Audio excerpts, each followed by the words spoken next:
What drives a man to threaten to burn his mother and stepfather alive in their own home? And how does that same man, a boy seething with a fury that could incinerate a family, become the cool, detached icon of pure reason for all of history? This is the paradox of Isaac Newton. The story we are told is a fairy tale. An apple falls, gravity is discovered, and humanity takes a giant leap forward, guided by a gentle, white-haired sage. But the truth is darker, stranger, and far more terrifying.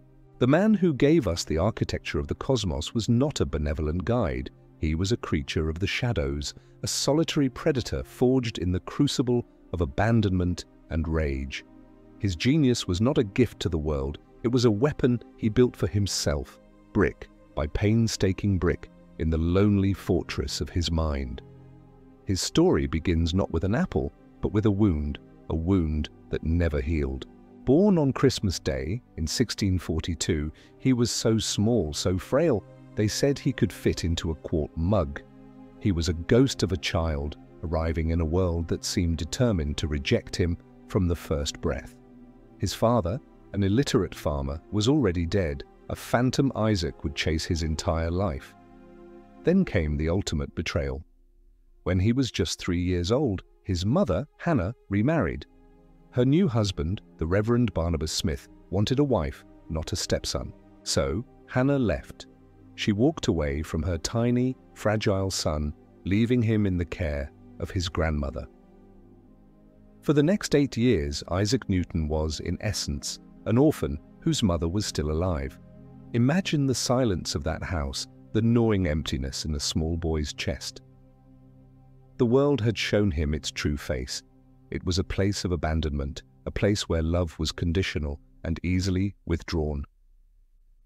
He learned his first and most enduring lesson: trust no one. Rely on nothing but the fortress of your own mind. When his mother finally returned after the Reverend's death, she brought with her 3 new children, his half-siblings.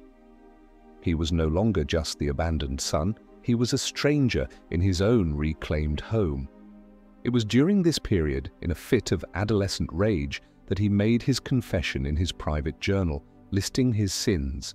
Among them, nestled between common youthful transgressions, was that chilling phrase, "threatening my father and mother Smith to burn them and the house over them." This was not the idle fantasy of a troubled boy.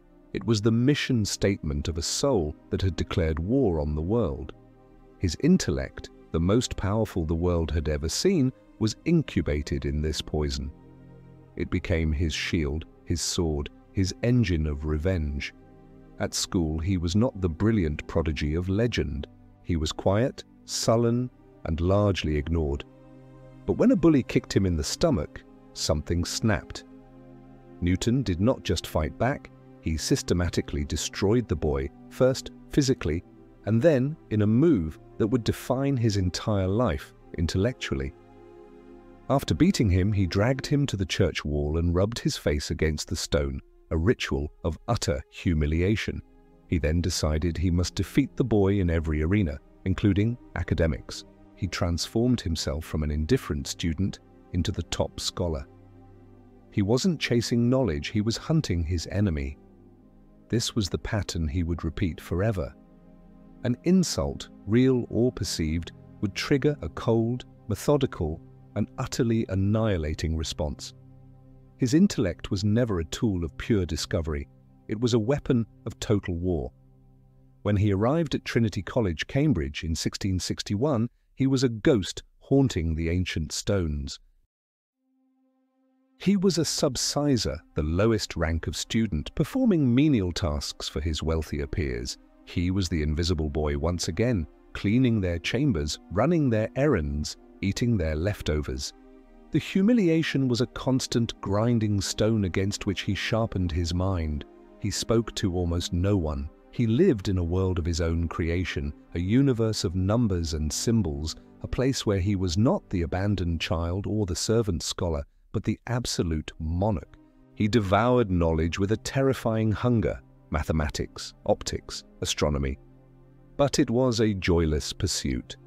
For Newton, every problem solved was not a revelation of cosmic beauty, but another bar in the cage he was building for reality, another enemy vanquished.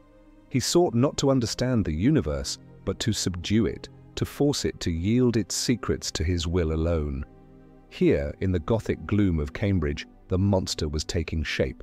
The world saw a quiet, intensely focused scholar. It did not see the rage simmering just beneath the surface, the paranoid suspicion with which he viewed every human being, the bottomless well of resentment that fueled his every calculation. He was not preparing to enlighten the world. He was preparing to conquer it. His solitude was not a sign of scholarly dedication. It was the deliberate isolation of a predator who knows he cannot afford the weakness of affection. He believed people were obstacles, rivals, or tools, nothing more. The myth of the humble scientist is perhaps the greatest fiction of all. What drove this young man, a boy who learned to weaponize loneliness itself? Do you believe it was a pure desire for knowledge or a cold, unending thirst for revenge? Let us know in the comments which demon you think was stronger. To prove himself superior to God and man, Newton knew he needed more than the cold, predictable laws of mathematics. He needed access to the original divine source code of creation, the language God himself had used to write the world into existence. That divine source code, for Newton, was not to be found in a telescope or a prism, but in the cryptic, sulphurous language of alchemy and the forbidden whispers of heresy. For more than 30 years, Isaac Newton, the man who would become the symbol of the age of reason, lived a secret double life. While his public work in mathematics and physics laid the foundations for our modern world, his private obsession was a feverish descent into the occult. He spent countless hours locked away in his laboratory, a secret furnace roaring day and night. The air was thick with the fumes of mercury, lead, and arsenic, a toxic brew that likely contributed to his later mental breakdowns. He was not merely dabbling, he was a true adept, a fanatical believer in the great work.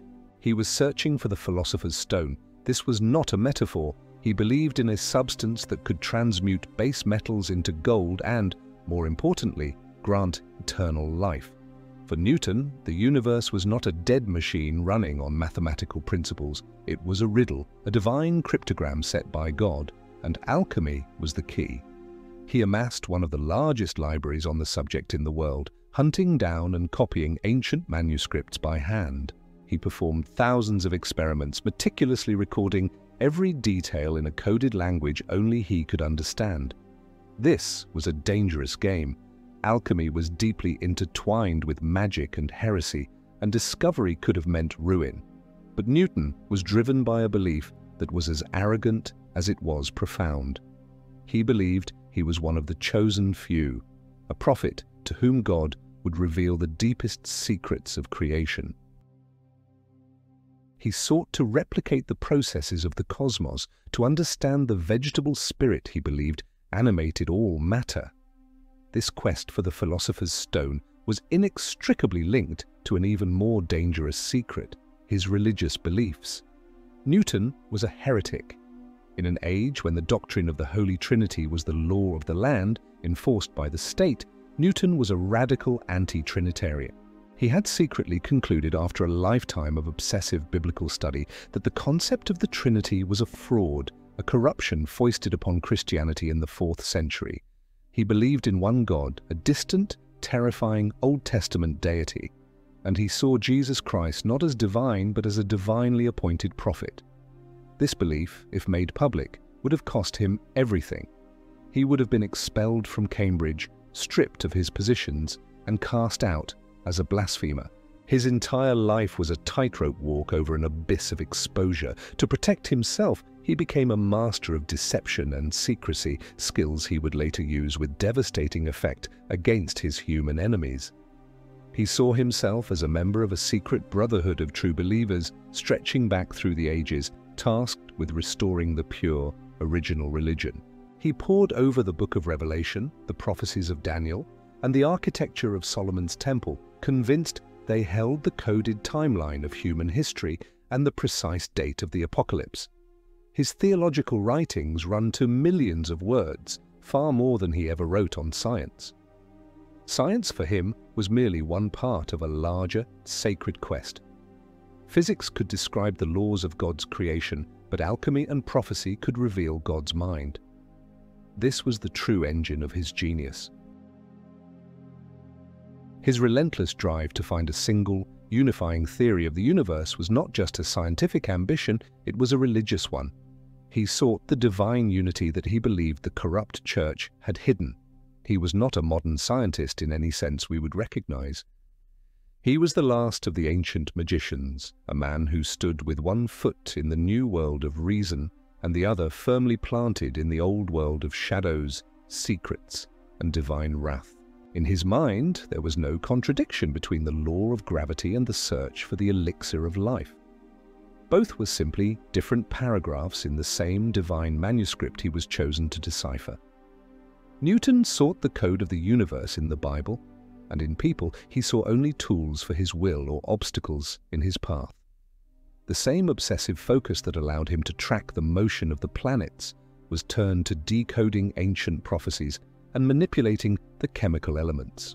And the same paranoid secrecy that protected his heretical beliefs would soon be turned into a weapon against anyone who dared to challenge his intellectual supremacy. The fire in his alchemical furnace was fueled by the same ambition that drove his mathematics, a desire for absolute knowledge and absolute power. His quest for forbidden knowledge was a lonely one, but he was about to emerge from his shadowy laboratory and enter the public arena. And there, he would find a rival who would become the focus of his all-consuming rage. This rival, a man as brilliant and multifaceted as Newton was singular and obsessive, would feel the full force of a wrath that had been simmering in the dark for decades. His name was Robert Hooke. Robert Hooke was everything Isaac Newton was not. He was gregarious, sociable, a brilliant conversationalist, and a man of breathtakingly diverse talents. He was an architect, an inventor, a surveyor, an artist, and one of the most important scientists of his age. As the curator of experiments for the newly formed Royal Society in London, his job was to demonstrate new scientific principles and devices at their weekly meetings. He was the beating heart of English science, a public figure who believed knowledge should be shared, debated, and celebrated. For Newton, a man who hoarded his discoveries like a dragon hoarding gold, this open, collaborative approach was not just alien, it was an affront. Their collision was inevitable, and it would become one of the most brutal and protracted personal vendettas in the history of science. The first skirmish came in 1672. Newton, after years of silent work, sent a short paper on his theory of light and colours to the Royal Society. He had discovered that white light was a mixture of all the colours of the rainbow, which could be separated by a prism. It was a revolutionary insight. The paper was read aloud, and Robert Hooke, in his official capacity, was asked to comment. Hooke, who had done extensive work in optics himself, praised the cleverness of Newton's experiments but raised some objections to his conclusions. He suggested that Newton's theory was similar to his own and pointed out some potential flaws. To Hooke, this was simply the normal process of scientific debate. To Newton, it was a declaration of war. He could not tolerate criticism. Any questioning of his work was not a scientific disagreement, but a personal attack on his genius and his integrity. He exploded. In a series of increasingly vitriolic letters, he savaged Hooke's objections, accusing him of ignorance and intellectual theft. The quiet Cambridge scholar revealed a capacity for venom that shocked his contemporaries. He wrote of Hooke with contempt, sneering at his ideas and his methods. This was not a debate, it was an assassination. The ferocity of Newton's response was so extreme that he withdrew from public scientific life, vowing never to publish again. He retreated into his shell, nursing his grudge. For years the animosity simmered. Newton saw Hooke as a charlatan, a man who dabbled in everything and mastered nothing, a showman who stole the credit for the hard work of others. Hooke, for his part, saw Newton as a paranoid and secretive recluse, a brilliant but impossibly difficult man who refused to engage with the scientific community. The feud escalated into a Cold War that would last for the rest of Hooke's life. Newton systematically worked to undermine Hooke's reputation, belittling his achievements and blocking his advancement. The true casus belli, the final epic battle, came over the law of universal gravitation. It was Hooke who, in a letter in 1679, first proposed to Newton the idea that planetary motion could be explained by an inverse square law of attraction. He suggested that a planet's path was a combination of its straight-line momentum and an attractive force pulling it towards the sun. Newton, at first dismissive, was secretly intrigued. The idea planted a seed. Years later, when Edmund Halley famously visited Newton to ask him about planetary orbits, Newton claimed to have already calculated them, but to have lost the papers. It was this spur from Halley that led Newton to write his masterpiece, the Principia Mathematica. But when the book was presented to the Royal Society, Hooke publicly claimed that Newton had taken the core idea of the inverse square law from him. Newton's rage became incandescent. He went through the manuscript of his book and systematically deleted every single mention of Robert Hooke's name. He denied that Hooke had given him any useful ideas, claiming he had discovered it all himself years earlier. He threatened to suppress the entire third volume of the Principia rather than allow Hooke to get any credit. He declared Hooke a man of no consequence, a mere dabbler. The great Isaac Newton, in his fury, behaved like a petty tyrant. He used his immense intellectual authority to crush his rival. He knew that history is written by the victors, and he was determined not only to win but to erase his opponent from the record. The war continued until Hooke's death in 1703. Hooke died a lonely and relatively poor man, his reputation already fading under the weight of Newton's relentless attacks. To defeat his enemies, Newton realized he needed not just a superior intellect, but absolute, unshakable power. The final ghoulish act of this vendetta would come later, when Newton finally achieved that power. The Philosopher Naturalis Principia Mathematica, or Mathematical Principles of Natural Philosophy, is not just a book. It is a monument, a turning point in human history that dragged the world kicking and screaming into the modern age. It lays out the laws of motion, the law of universal gravitation, and the mathematical underpinnings of the clockwork universe. It is a work of such staggering genius that it seems almost superhuman, but the story of its creation is not one of serene inspiration. It was an act of war forged in the crucible of Newton's paranoia and his burning desire for revenge against Robert Hooke. The Principia was his ultimate weapon, a fortress of logic so dense and impenetrable that it would not only silence his critics but obliterate them. After Edmund Halley's visit in 1684 reignited his work on celestial mechanics, Newton fell into a creative frenzy that bordered on madness. For 18 months, he worked with an intensity that terrified those around him. He forgot to eat. He rarely slept. He would walk around his rooms for hours, lost in thought, and then suddenly stop to scrawl equations on the nearest available surface, including the walls. His assistant reported that he often forgot to comb his hair, to mend his clothes, and that his shoes went down at heels. This was not the calm pursuit of knowledge. It was a possession. He was a man locked in a titanic struggle, not just with the secrets of the cosmos, but with the demons of his own mind. His primary motivation was the utter annihilation of Robert Hooke. The accusation that he had stolen the inverse square law had wounded Newton to the core of his paranoid soul. He was determined to produce a work so comprehensive, so mathematically rigorous, that Hooke's contributions would be rendered insignificant, a mere footnote to his own cosmic symphony. The very structure of the Principia is a testament to this defensive, aggressive posture. Newton deliberately wrote it in the dense geometric language of ancient Greek mathematics, filled with complex diagrams and arcane proofs. He could have used the new, more elegant language of calculus, his own secret invention, which would have made the work far more accessible. He chose not to. He later admitted that he had made the book deliberately difficult, to avoid being baited by little smatterers in mathematics. He was building a fortress, and he wanted the walls to be so high that only the most dedicated and brilliant minds could scale them. It was an act of supreme intellectual arrogance. He was not writing to be understood by the many, but to be revered by the few and to crush the one. The book was a weapon of mass intellectual destruction aimed squarely at the heart of Robert Hooke's reputation. The publication itself was a struggle.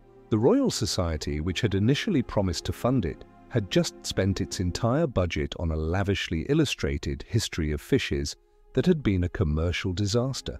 The society was broke. The Principia, the most important scientific book ever written, might never have seen the light of day. It was saved by one man, Edmund Halley. The astronomer, famous for the comet that bears his name, recognized the monumental importance of Newton's work. He paid for the printing out of his own pocket, a gesture of intellectual generosity that Newton himself was utterly incapable of. Halley coaxed the manuscript out of the reclusive author, massaged his fragile ego, and shepherded the book through the complex printing process. While Newton was the architect of this new universe, Halley was the selfless midwife who brought it into the world. When the Principia was finally published in 1687, it did not bring its author joy or peace. It brought him the cold satisfaction of victory. He had created a system of the world so powerful and complete that his rivals were left speechless. Robert Hooke was defeated, his claims drowned out by the thunderous applause of the European scientific community. Newton had won. He had built his monument, a testament not just to his genius but to his rage. He had proven his superiority beyond all doubt. But the victory was hollow. It did not quell the demons inside him. Instead, it fed them. He had tasted the power of absolute intellectual authority, and now he craved a more tangible, worldly form of power, the power to command, to judge, and to punish. The cold abstractions of celestial mechanics were no longer enough. He wanted to feel the weight of human destiny in his hands. The next chapter of his life would see him leave the dusty halls of Cambridge for the filth and fury of London, where he would hunt a different kind of prey. Could you stand by a genius who uses his mind not to enlighten, but to annihilate his rivals?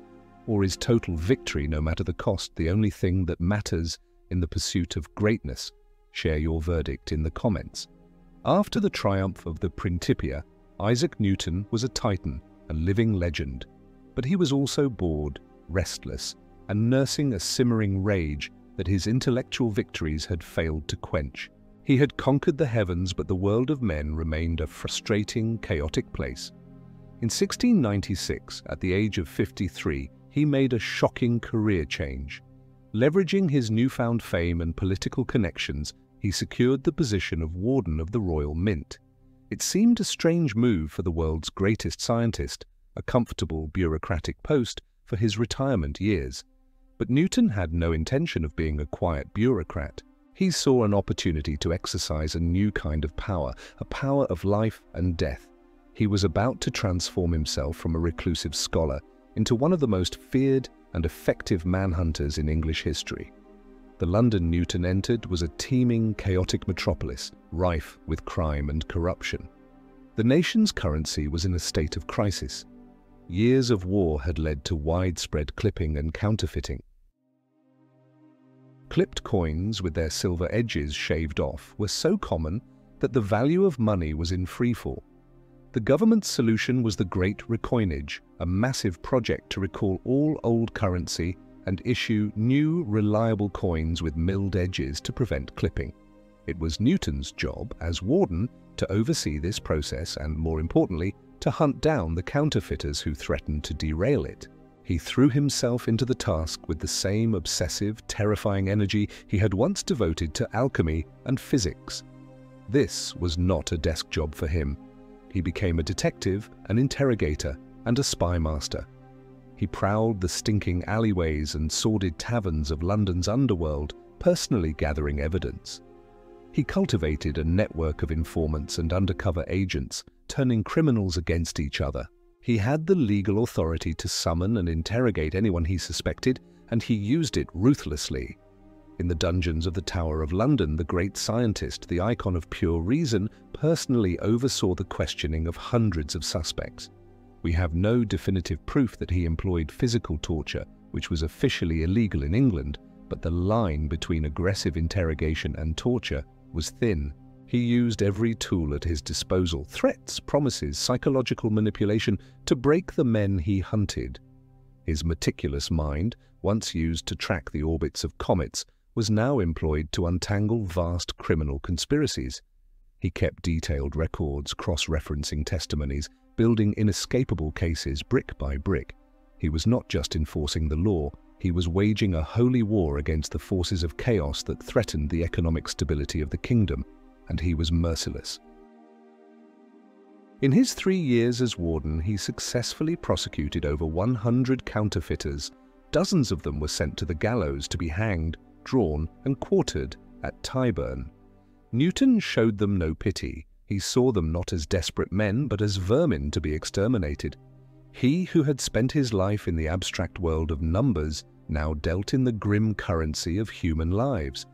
His greatest adversary was a man named William Challoner, a brilliant, charismatic, and audacious master criminal.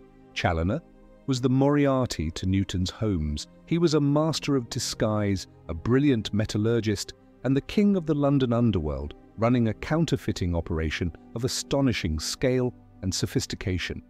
He was also incredibly arrogant, openly mocking the authorities and even petitioning Parliament to put him in charge of the mint, claiming he could do a better job. This was a challenge Newton could not ignore. The hunt for Challoner became a personal obsession, a duel of wits between two brilliant and ruthless men. Newton pursued him with a cold fury, gathering evidence, turning his accomplices, and slowly tightening the net. He had Challoner arrested multiple times, but the slippery counterfeiter always managed to use his connections and his wits to escape. Finally, Newton built an ironclad case. Challoner was tried, convicted of high treason, and sentenced to death. From his prison cell, he wrote desperate, pleading letters to Newton, begging for mercy. Newton, a man he had once hoped to meet as a respected colleague, ignored everyone. On March 22, 1699, William Challoner was dragged to the gallows at Tyburn.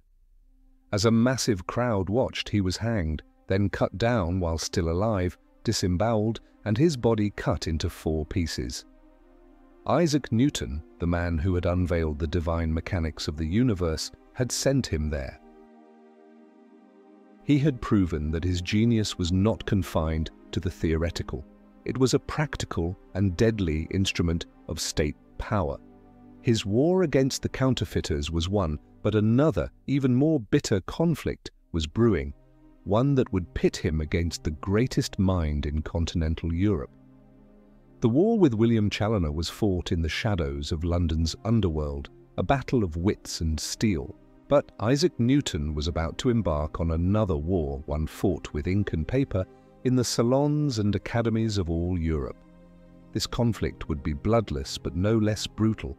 It was a fight for immortality, for the ultimate prize in the world of the intellect, priority for the invention of calculus. His opponent was Gottfried Wilhelm Leibniz, a German philosopher, diplomat, and mathematician of staggering genius. Leibniz was a true polymath, a man whose intellect ranged across law, history, theology, and science.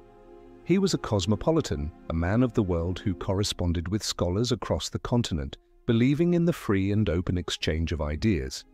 He was, in temperament and philosophy, the polar opposite of the secretive, paranoid, and vengeful Isaac Newton.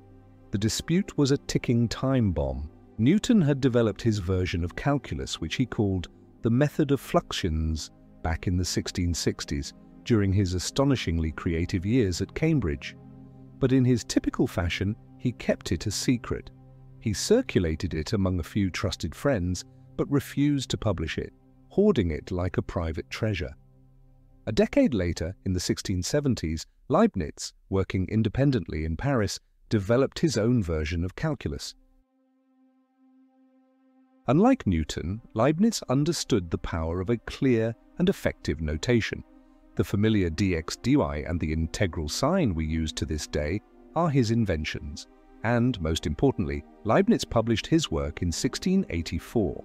When Newton learned that Leibniz had published a method so similar to his own secret discovery, his paranoia ignited. At first, the dispute was civil, a matter of polite disagreement between gentlemen scholars. But Newton could not accept the idea of a co-discoverer. In his mind, there was only one truth, and he was its sole prophet. He began to suspect that Leibniz had somehow seen his unpublished papers during a visit to London years earlier and had stolen his ideas. There was no evidence for this, but for Newton, suspicion was tantamount to proof. The conflict simmered for years, but it exploded into open war in the early 1700s.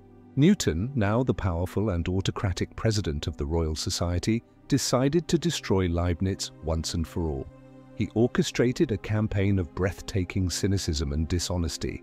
He used the full weight of the Royal Society as his personal weapon. He encouraged his acolytes to write anonymous pamphlets denouncing Leibniz as a plagiarist and a thief. The language was not that of scholarly debate, it was the language of the gutter. Leibniz was called a parasite, a liar, and the second inventor. Leibniz, from his post in Hanover, fought back, defending his honor and his independent discovery. The scientific community of Europe was torn apart, divided into English and continental camps. It was the first great international scientific war, a toxic conflict fueled by nationalism and personal hatred. The final crushing blow came in 1712. Newton, in his capacity as president of the Royal Society, appointed an impartial committee to investigate the dispute and rule on who was the true inventor. The committee was a sham. It was packed with Newton's own supporters. It consulted only documents provided by Newton. It never even asked Leibniz for his side of the story. And then came the masterstroke of tyrannical genius. Isaac Newton himself secretly wrote the committee's final report. The document, titled the Commercium Epistolicum, was a piece of carefully constructed propaganda, a prosecutor's brief disguised as a neutral judgment. It selectively quoted letters, twisted timelines, and used innuendo to create the impression that Leibniz was a common thief. Newton then had the Royal Society publish this report, presenting it to the world as the definitive, unbiased verdict of Europe's most prestigious scientific body. Not content with this, he then anonymously wrote a glowing review of his own report, praising its fairness and damning Leibniz further. It was a breathtaking act of intellectual corruption. He was the prosecutor, the judge, the jury, and the executioner, all hidden behind the august facade of the Royal Society.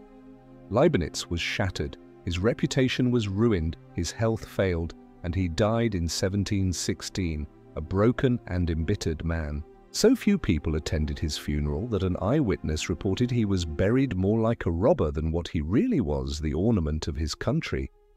Newton's victory was total. He had not only defeated his rival, he had erased him. He had rewritten history to serve his own narrative, a skill he was now perfecting. The Royal Society was no longer a community of scholars. It had become his personal kingdom, a court where he was the absolute monarch, and any who dared to dissent would be declared heretics and cast into the darkness. After the death of Robert Hooke in 1703, the presidency of the Royal Society, the most prestigious scientific position in England, became vacant. Isaac Newton, the nation's reigning intellectual monarch, was the obvious choice. He accepted the position, and for the next 24 years, until his death in 1727, he ruled the society not as a first among equals, but as an absolute dictator. The wig he wore in his official portraits might as well have been a crown. His reign transformed the Royal Society from a vibrant, sometimes chaotic forum for open debate into a rigid, hierarchical institution that existed primarily to glorify its president. Newton controlled every aspect of the society's operations. He handpicked its officers, controlled its finances, and decided what would be published in its prestigious journal, the Philosophical Transactions. Dissent was not tolerated. The Those who crossed him found their papers rejected, their reputations smeared, and their careers stalled. Young scientists learned quickly that the path to success lay in sycophancy and unquestioning loyalty to the great man. The weekly meetings, once lively affairs filled with exciting demonstrations and debates, became solemn, stage-managed rituals centered on Newton himself. He sat in a high-backed chair, presiding over the proceedings with a grim and silent authority. Many reported that he often fell asleep during the discussions, a sign not of boredom, but of supreme and untouchable power. He had no need to listen to lesser minds. He had become the sole arbiter of scientific truth in Britain. One of his first acts as president was the final posthumous act of his war against Robert Hooke. Hooke had been the Society's curator of experiments for 40 years, and his work and possessions were its property. Newton, it is said, oversaw the dispossession of Hooke's legacy. Instruments Hooke had built were destroyed, many of his papers and manuscripts vanished. Most infamously, the only known portrait of Robert Hooke disappeared. No likeness of the man survives to this day. While there is no direct proof that Newton burned the portrait, the circumstantial evidence is damning. He had the motive, the opportunity, and the temperament. He was a man who sought not just to defeat his enemies, but to erase them from history. A man without a face cannot be remembered as a rival. Perhaps his most brutal and public abuse of power was his conflict with John Flamsteed, the first Astronomer Royal. Flamsteed was a meticulous, hard-working astronomer who had spent decades at the Greenwich Observatory, painstakingly compiling a massive and unprecedentedly accurate catalogue of the stars. This data was his life's work, and he was a perfectionist, unwilling to publish it until he was certain it was free of errors. Newton needed that data. He required it for his theories on the moon and comets, to put the final, glittering capstone on his universal system. He demanded that Flamsteed hand it over. Flamsteed refused, insisting it was not yet ready. Newton, unaccustomed to being denied anything, decided to take it by force. He used his power as president of the Royal Society to have himself appointed to the Board of Visitors of the Greenwich Observatory, effectively becoming Flamsteed's boss. He then orchestrated a plot to seize Flamsteed's unpublished catalogue. In 1712, against Flamsteed's furious objections, Newton had a corrupted, error-filled version of the Star Catalogue printed, with an introduction written by Edmund Halley that insulted Flamsteed and presented his work as if it were the property of Newton and his circle. Flamsteed was incandescent with rage. He called Newton's actions knavish and prideful. This was not theft for the sake of science. It was an act of brutal intellectual piracy. Flamsteed fought back. In a rare victory against the dictator, he managed to get a court order and retrieve about 300 of the 400 printed copies. He then took them and, in a symbolic act of defiance, burned them personally. "I committed them to the fire," he wrote. "If Sir Isaac Newton would be sensible of it, I have done him and Dr. Halley a very great kindness." Newton never forgave him. He retaliated by systematically removing all references to Flamsteed's data from later editions of the Principia. He was willing to damage the perfection of his own masterpiece out of pure, vindictive spite. The Royal Society had become his personal fiefdom, the temple of science remade into a tyrant's court. He had achieved the absolute power he craved, a position from which he could reward his allies, punish his enemies, and shape the very course of scientific history to his liking. Yet even as he sat enthroned as the king of reason, his mind was increasingly preoccupied with matters far beyond the realm of testable science. He was listening for a different kind of signal, one not from the stars, but from the Word of God himself. Was Newton's iron-fisted rule a necessary evil to forge order from chaos, a dictatorship for progress? Or was it the corruption of science, a tyranny of one man's ego? You be the judge. Tell us in the comments. To the world, Isaac Newton was the high priest of the clockwork universe, the man who had banished mystery and demonstrated that the cosmos ran on predictable mathematical laws. But in the secret chambers of his own mind, he was a different man entirely. He was a prophet, a mystic, a man obsessed with decoding the ultimate secrets of God, which he believed were hidden not in the stars, but in the cryptic verses of the Bible. The sheer volume of his occult and theological work is staggering. It runs to more than 10 million words, a vast and largely unread ocean of text that dwarfs his scientific writings. This was not a late-life hobby.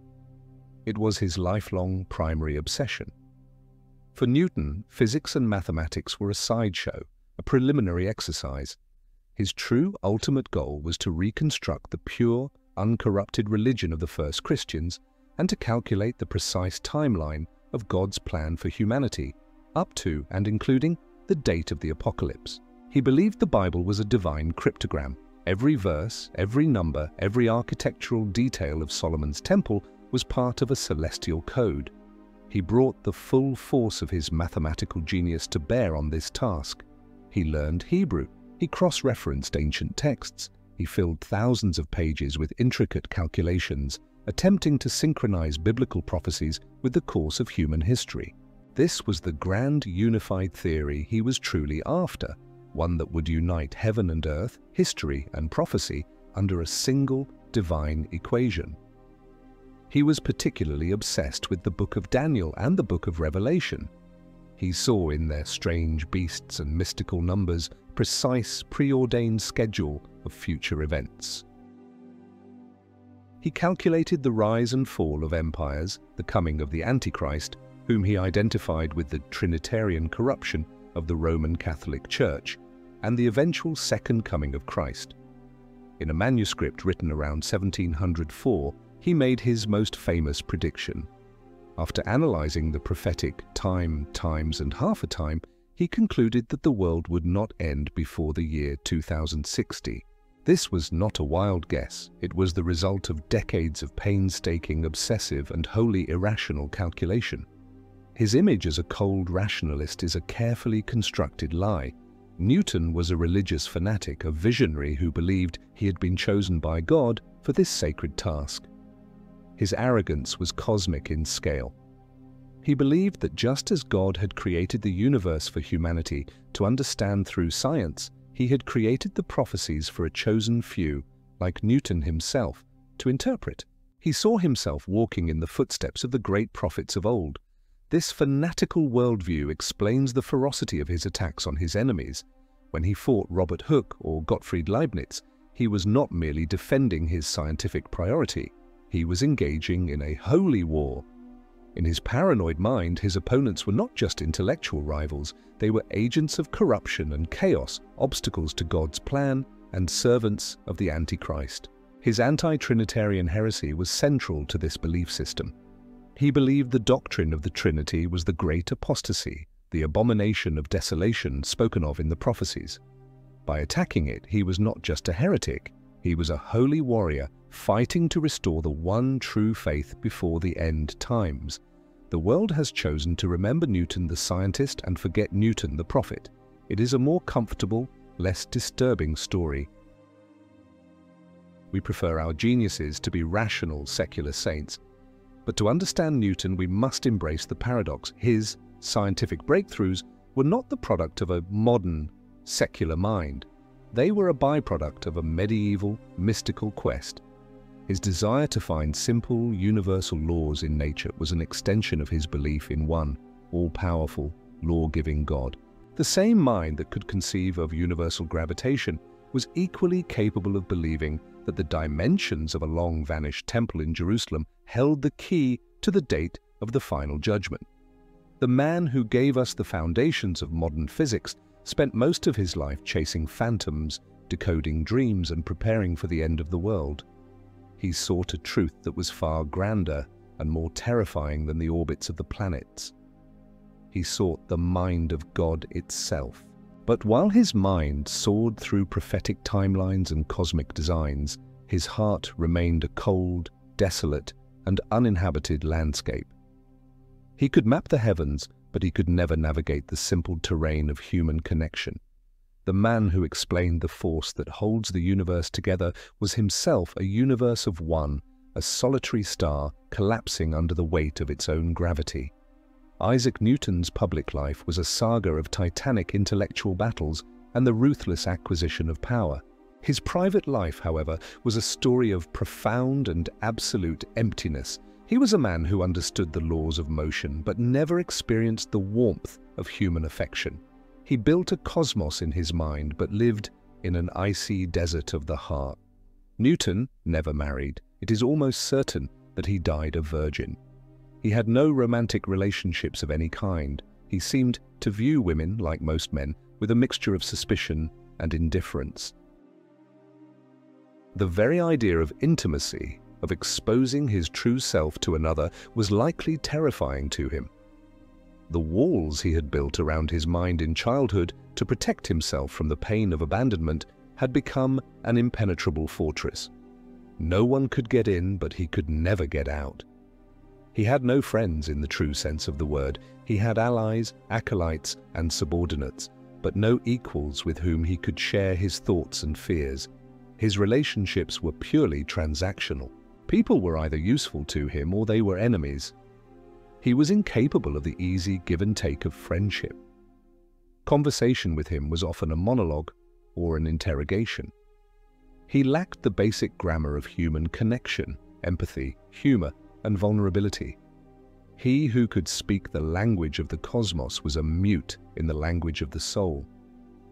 There was one exception, one glimmer of warmth in his cold life: his relationship with his niece, Catherine Barton. After he moved to London, Catherine, the beautiful and intelligent daughter of his half-sister, came to live with him and act as his hostess. She was charming, witty, and moved in the highest circles of London society. For years, she managed his household, entertained his guests, and provided a buffer between the impossibly difficult genius and the outside world. Their relationship was the subject of considerable gossip.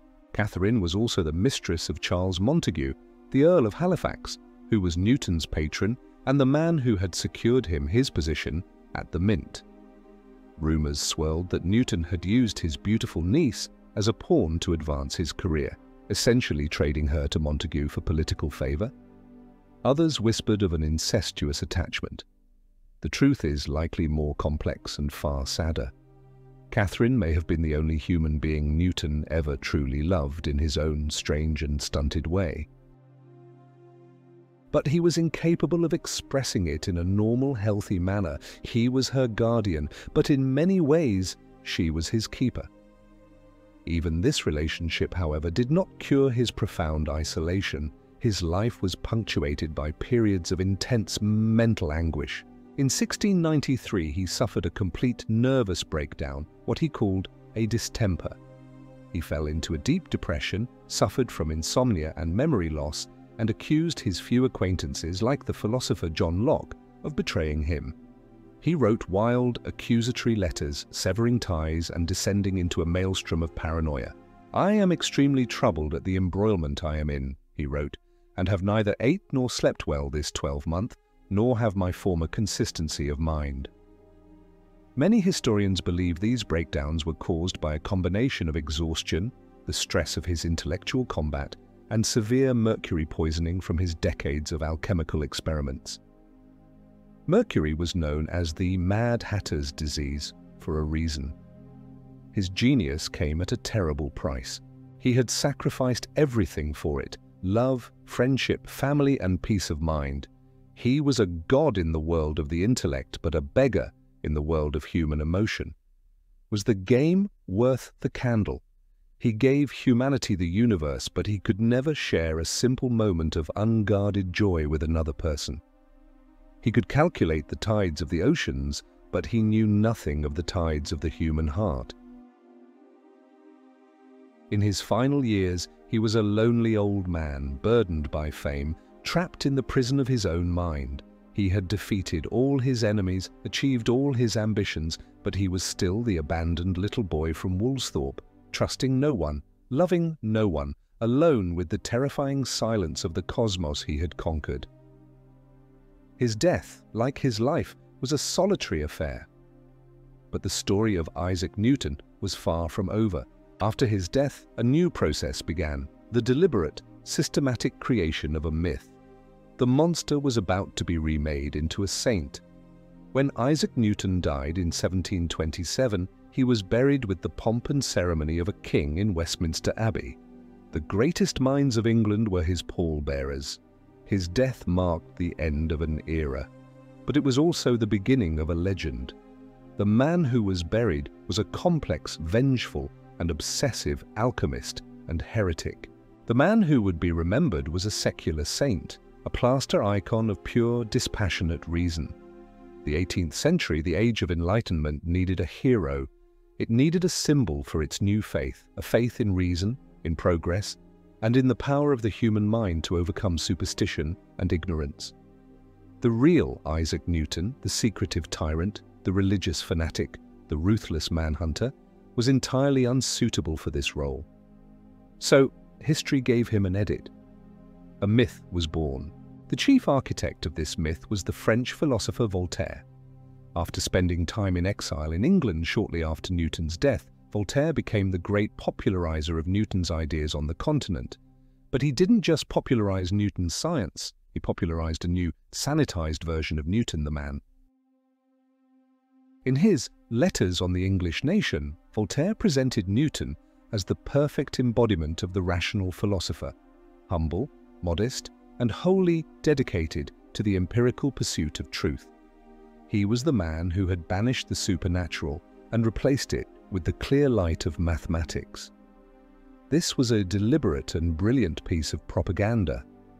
Voltaire was fighting his own war against the dogmatism of the French monarchy and the Catholic Church. He needed a champion, and Newton was the perfect candidate. But to make him a hero, he had to hide the inconvenient truths. The most famous element of the Newtonian myth, the story of the falling apple, was a key part of this transformation. The tale, which Newton himself seems to have told in his old age, is a masterpiece of simplification. It transforms a moment of complex multi-year intellectual labors into a single, passive flash of insight. The genius doesn't toil in a foul-smelling laboratory for decades. He simply sits under a tree and the universe reveals its secrets to him. It makes his genius seem gentle, natural, and effortless. It erases the furious, obsessive, and often brutal work that was its true source. While Voltaire was creating the saint, Newton's heirs were busy hiding the evidence of the sinner. His family, deeply embarrassed by his heretical religious writings and his obsessive alchemical pursuits, locked away the vast collection of his private papers. For nearly 200 years, this treasure trove of more than 10 million words was hidden from public view. The world saw only the published scientist, the author of the Principia and the Optics. The secret Newton, the man who spent more time studying the apocalypse than gravity, was effectively erased. His decades of tyranny at the Royal Society were reframed as strong leadership. His merciless pursuit of counterfeiters was remembered as a noble act of civil service. His brutal wars against Hooke and Leibniz were portrayed as a righteous defense of the truth against jealous inferiors. The complex, terrifying, and brilliant man was flattened into a two-dimensional caricature, the benevolent father of modern science. This myth served a purpose. It gave the modern world a creation story with a perfect hero at its center. It allowed us to believe that the pursuit of knowledge is always a pure and noble endeavor, untainted by the petty and violent emotions of its human practitioners. But a lie, no matter how inspiring, is still a lie. In the 20th century, when the great economist John Maynard Keynes acquired Newton's long-hidden private papers, the truth began to emerge. Keynes was shocked by what he found. He declared that Newton was not the first of the age of reason. He was the last of the magicians, the last of the Babylonians and Sumerians. The real Newton was finally, slowly, being rediscovered. He was not a saint. He was a man of titanic contradictions, a genius whose intellect was inextricably bound to his madness, whose quest for divine order was fueled by a deep and abiding rage. The 2 centuries after his death created the myth of an ideal scientist to inspire generations. But today, knowing the truth about his cruelty and madness, we face a choice. Tell us, What is more valuable for our future, an inspiring lie that drives progress, or a difficult truth that forces us to question the nature of our heroes? Write your answer in the comments. The future of the legend is in your hands.